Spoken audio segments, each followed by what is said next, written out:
Hello guys, welcome back to my YouTube channel. তো চলো perfect কাউন্টের episode 5-এর part 3 শুরু করা যাক।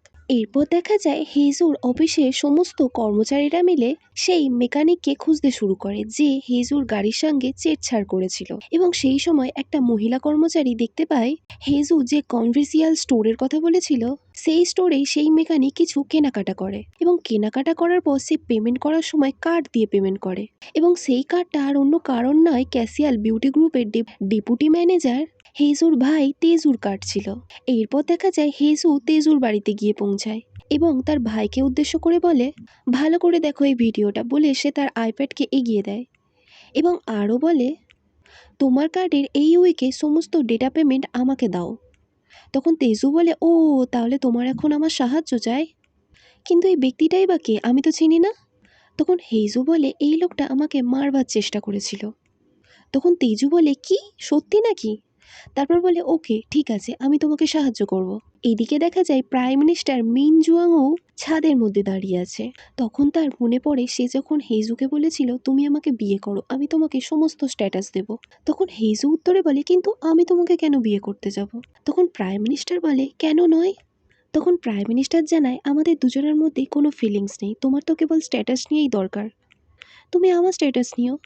তার উত্তরে হেজু বলে, কিন্তু তুমি তো মাত্র 5 বছরের জন্য প্রাইম মিনিস্টার হবে, কিন্তু আমি যদি প্রিন্স আয়ানকে বিয়ে করি তারপর আমাদের ডিভোর্স হয়ে যাওয়ার পরেও আমার স্ট্যাটাস রয়্যালই থাকবে, আর তোমার সাথে থাকলে আমি কোনো স্ট্যাটাস পাবো না। তাছাড়া 5 বছর পর তুমি আর কখনোই প্রাইম মিনিস্টার হতে পারবে না। এবং এই সময় হেজু ইনডাইরেক্টলি প্রাইম মিনিস্টারের প্রপোজালকে রিজেক্ট করে দেয়। এরপর দেখা যায় গ্র্যান্ড প্রিন্স আয়ান সেই জায়গাতে এসে পৌঁছায় যেখানে প্রথমবার সে হেজুকে কিস করেছিল। তাদের মাঝে ছিল কেবল একটা দিয়াল, আর সেই সাথে সেই টাইমে তিনি হেজুর কথা মনে পড়ে হেজুকে অত্যন্ত মিস করতে থাকেন। তখন কোটলেটি জো এসে বলে, আপনি কি ভাবছেন তা আমি জানি, মিস্টার হান আমাকে সব বলে দিয়েছে, কিভাবে আপনার প্রাইভেট বাড়িতে ওই দিন আপনার আর হেজুর মধ্যে ঝগড়া হয়েছিল। তখন গ্র্যান্ড প্রিন্স আয়ান বলে, এই হানটা না একেবারে চ্যাট বক্স, এর পেটে কোনো কথা থাকে না। অন্যদিকে দেখা যায় কোটলেটি জো বলে, লোকজন তাকে অনেক খারাপ কথা বলছে, হেজু অনেক কষ্টের মধ্যে দিয়ে সাফার করছে, তাই তাকে জিততে দিন, ও যা চায় আপনি সেটাই করে দিন। অন্যদিকে দেখা যায় হেজু তার রুমের মধ্যে আছে, সেই টাইমে গ্র্যান্ড প্রিন্স আয়ান তাকে ফোন করে। হেজু ফোন রিসিভ করতে প্রিন্স বলে, ইনভিটেশন পাঠানো হয়ে গেছে, তুমি তাহলে কখন আসছো? তুমি কিন্তু এটাকে কোনো মতেই রিজেক্ট করতে পারবে না, কারণ আমি এটা কেবল তোমার জন্য করেছি। তখন হেজু একটু নরম কণ্ঠে বলে, আমি জানি, আমি অত্যন্ত দুঃখিত, আমি আপনাকে ওভাবে কষ্ট দিতে চাইনি, তখনও নয়, আর ক্যাটকে তীরবিদ্ধ করার সময়ও নয়। আপনার হাত এখন কেমন আছে? প্রচণ্ড ব্যথা করছে। প্রিন্স আয়ান বলে, আমি জানি তুমি নিজের ইচ্ছে কিছুই করনি, আর আমিও অনেক দুঃখিত, কারণ আমি আমার প্রতিশ্রুতি রাখতে পারিনি। তখন হেজু মুচকি এসে বলে, আপনি যেটা বুঝতে পেরেছেন এটাই যথেষ্ট। এরপর দেখা যায় সকাল হয়ে যায়। ক্যাসেল বিউটির বিল্ডিংয়ের ভিতরে সবাই বসে আছে এবং সেখানে মিস্টার হান আসে, এবং আমরা সবাই জানি সে যে কেবল মিস্টার আয়ানের সেক্রেটারিই নয়, সে মিস্টার আয়ানের বন্ধুও বটে। এবং সে অত্যন্ত খুশি হয়ে বলে, আমি শুনেছি আপনি এবার ইভেন্টে অংশ নিচ্ছেন, তাই আমি এসেছি এখানে আপনারই ভালোর জন্য কিছু ব্যাকগ্রাউন্ডের নিয়মকে বুঝিয়ে দিতে। সেখানে 20-22 জন মহিলা থাকবে, আর তাদের একটা র্যাঙ্ক থাকবে। এরকম ইভেন্ট আপনি হয়তো আগেও দেখেছেন, কিন্তু এখানে আপনাকে উচ্চ র্যাঙ্কের লোকেদের পিছনে চলতে হবে, কারণ এটাই রীতি, কারণ আপনি যে এখানে প্রথমবার ইনভাইটেড। হেজু বলে, ঠিক আছে। তারপর হান আবার বোঝাতে শুরু করে, সে বলে, 2 ধরনের পার্টি হবে। প্রথমে একটা ছোট্ট গ্যাদারিং হবে, সেখানে অতিথি কম থাকবে আর সবাই নিজেদের মধ্যে কথা বলবে। তারপর হবে বলরুম ডান্স, মানে এক রকমের আফটার পার্টি। সেখানে ক্যাবিনেট মেম্বার, রাজ পরিবারের সদস্য আর অতিথিদের পার্টনার সবাই থাকবে। তখন হেজু সেক্রেটারি জিজ্ঞেস করে, তাহলে আমাদের ম্যাডামের র্যাঙ্ক কেমন হবে? তখন হান বলে, হেজু তো নিজের ক্ষেত্রে খুবই ভালো, কিন্তু তার কোনো অফিসিয়াল র্যাঙ্ক নেই। সেক্রেটারি বলে, মানে? মিস্টার হান বলে, মানে তার কোনো সরকারি পদ নেই, সে একজন সাধারণ মানুষ এখন। তখন সেক্রেটারি হতাশ হয়ে বলে, তাহলে কি ম্যাডাম একদম শেষে থাকবেন, এবং যখন সবাই হাঁটবেন তখন কি ম্যাডাম সবার শেষে থাকবেন? এই সময় হেজু জোরে জোরে হাসতে থাকে। প্রিন্স আয়ানের সাথে আমার বিয়েটা হয়ে যেত, তাহলে আমি সবার আগে বসতাম এবং হাঁটতামও সবার আগে।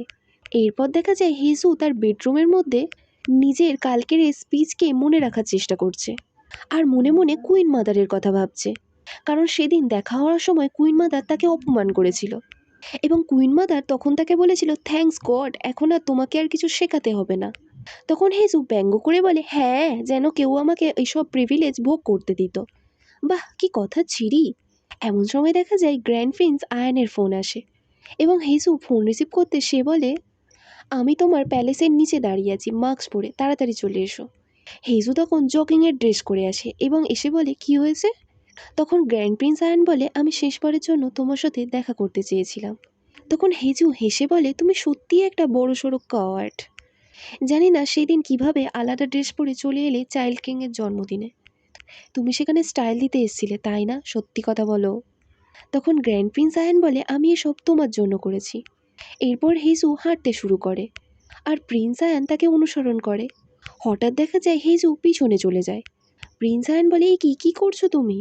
হেজু বলে, প্র্যাকটিস করছি, যাতে এটা সবসময় মাথায় থাকে। প্রিন্স আয়ান বলে, কিসের জন্য? হেজু বলে, আমাকে তো র্যাঙ্ক অনুযায়ী হাঁটতে হবে, তাই না?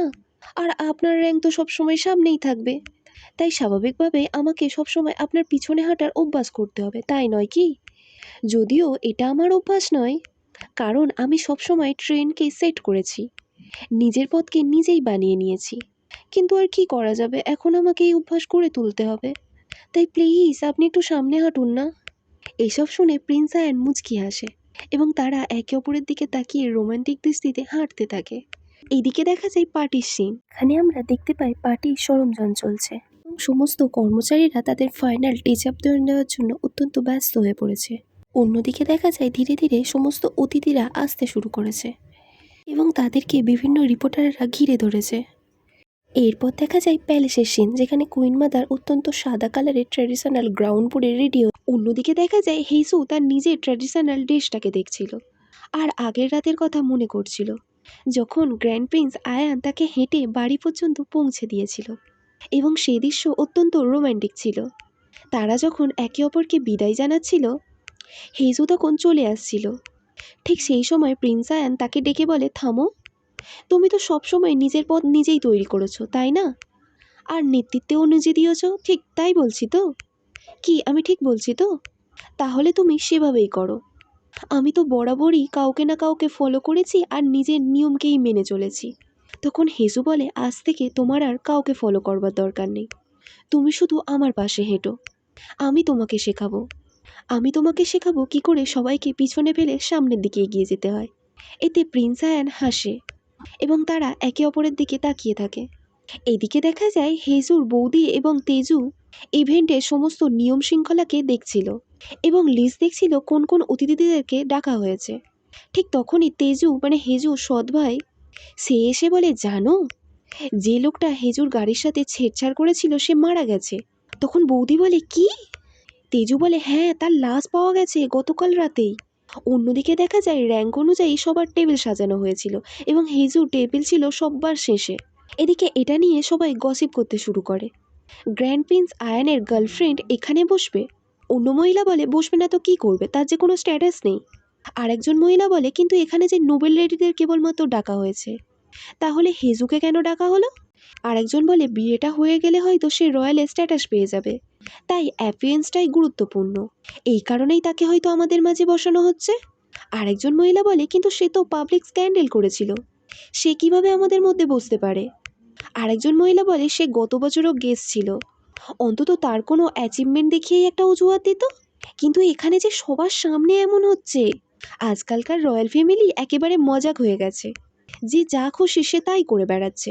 ঠিক তখনই দেখা যায় কুইন মাদার প্রবেশ করে এবং সে এই সমস্ত কথাকে শুনে ফেলে এবং সে হেজুর চেয়ারের দিকে দেখে যেখানে হেজুর নাম লেখা আছে এবং সে সবার পিছনে বসেছে, কারণ তার যে কোনো র্যাঙ্ক নেই। তখন কুইন মাদার বলে, আপনারা কাকে নিয়ে খারাপ কথা বলছেন, সে এখানে উপস্থিতি তো নেই। এবং আরও বলে, আমার আরও দেরিতে আসা উচিত ছিল, তাহলে অন্তত আপনারা রয়্যাল ফ্যামিলিকে এই গসিপে টানতে পারতেন না। ঠিক তখনই দেখা যায় হেজুর এন্ট্রি ঘটে এবং সে ট্র্যাডিশনাল ড্রেস পরেনি, হোয়াইট কালারের কোট প্যান্ট পরেছে। চারিদিক থেকে রিপোর্টাররা তার ছবি তুলতে থাকে। হেজু কুইন মাদারের সামনে এসে কুর্নিশ জানায়। তখন রিপোর্টাররা প্রশ্ন করে, প্যালেসে এসে আপনার কেমন লাগছে? আর আপনি এমন পোশাক কেনই বা পরেছেন? সাদা তো কেবল কুইন মাদারের পরা কথা ছিল, আপনি কেন পরেছেন? আর আপনি কুইন মাদারের পরেই বা কেন এসছেন? হেজু হেসে বলে, আসলে প্যালেসটা এত বড় না যে হলটাকে আমি খুঁজেই পাইনি, তাই আমার এত দেরি হয়ে গেল। নইলে আমার ঘাড়ে কি এত বড় মাথা আছে যে আমি কুইন মাদারের পরে আসতে পারি?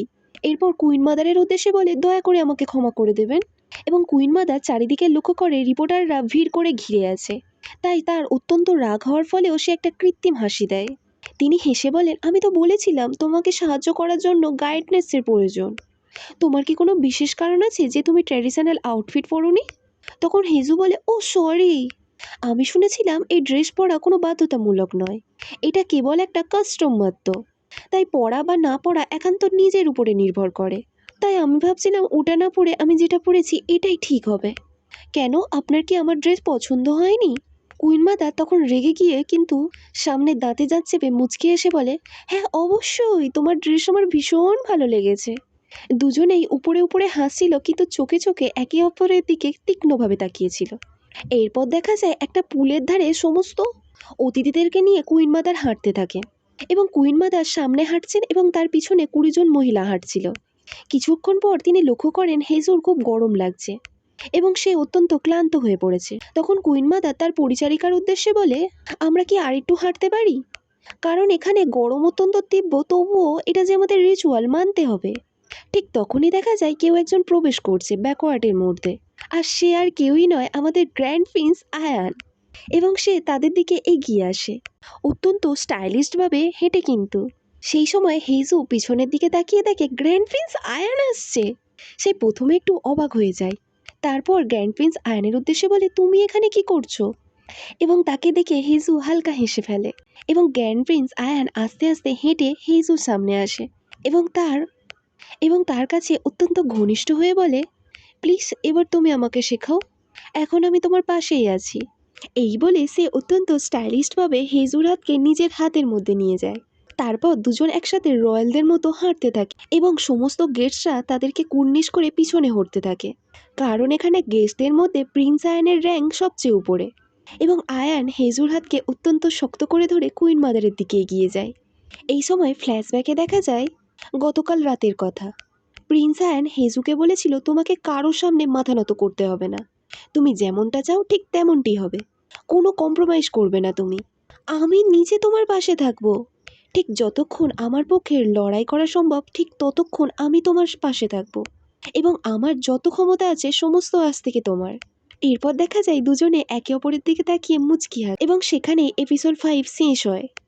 এবং এপিক লকে দেখা যায় গ্র্যান্ড প্রিন্স আয়ান একটু জেলাসি হয়ে পড়েছে, কারণ প্রাইম মিনিস্টার মিন জুয়াং ফিমেল লিড হেজুর বেশ কাছাকাছি এসেছে।